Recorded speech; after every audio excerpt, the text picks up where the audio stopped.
me why ayol me almangi na me pe go boko pai biri me ibo biri manja yo bo biri me wan biri me why ko dangi man school ga rufti ure nimbapi de why nimbapi de me jangi almangi an ko ne gen ngaya mak ngame pungayol me almangi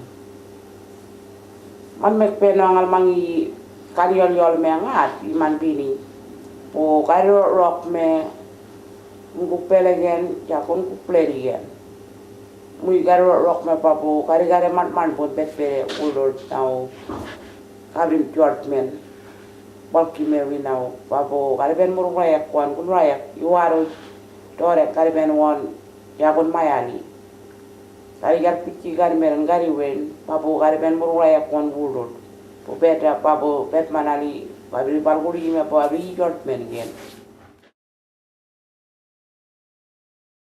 Hi, I'm here to tell my turtle stories,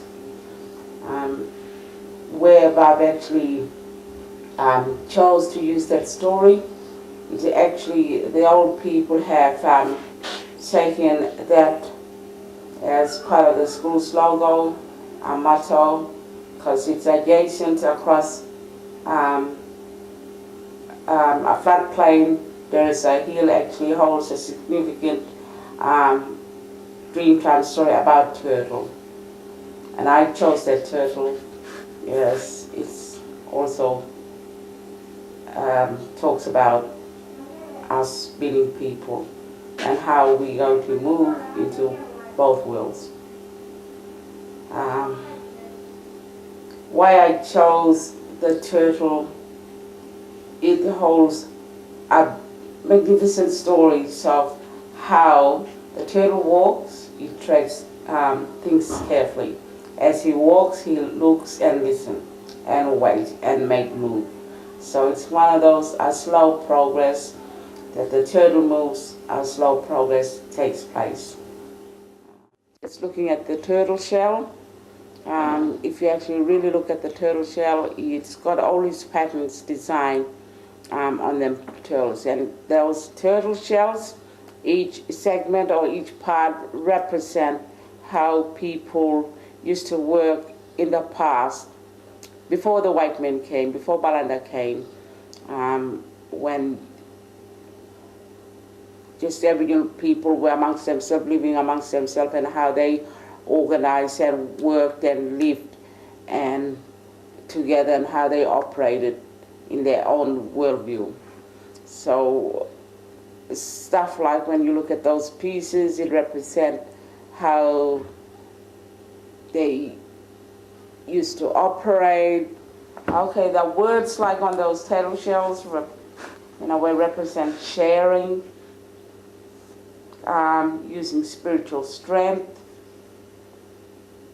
respect and dignity, self-esteem, interactions, given.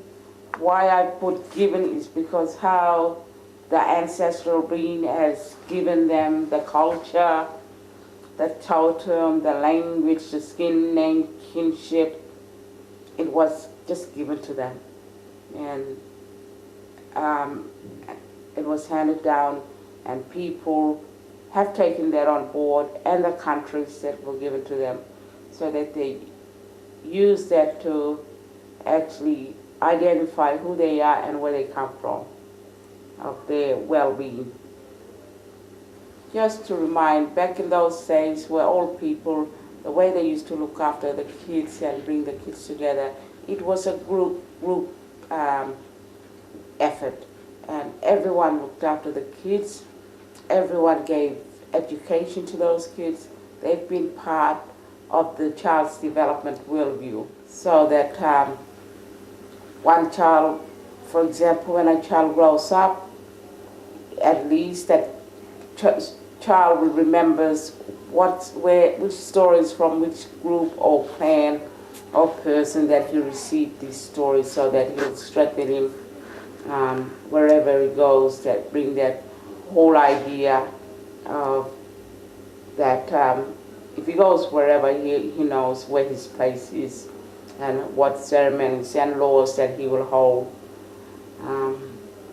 All those sorts of powerful stuff that builds the child's world and helps the child grow within that worldview, in meaning worldview. Today, now the white man came, Balanda came into a community like this. They actually helped. They got the long sword out, they cut us into little pieces. They've dominated because of their Western worldview and influence and values that try to impose on Aboriginal people, on Aboriginal curricula programs, you name it, and that they wanted to build little empires. It's one of those conquer, rule, and divide. So Aboriginal people, part of that, have suffered with that type of, I guess, what was being imposed on Aboriginal people, and Aboriginal people became delusioned and confused and didn't know where to go and what level they would take. So part of that, they became fragmented.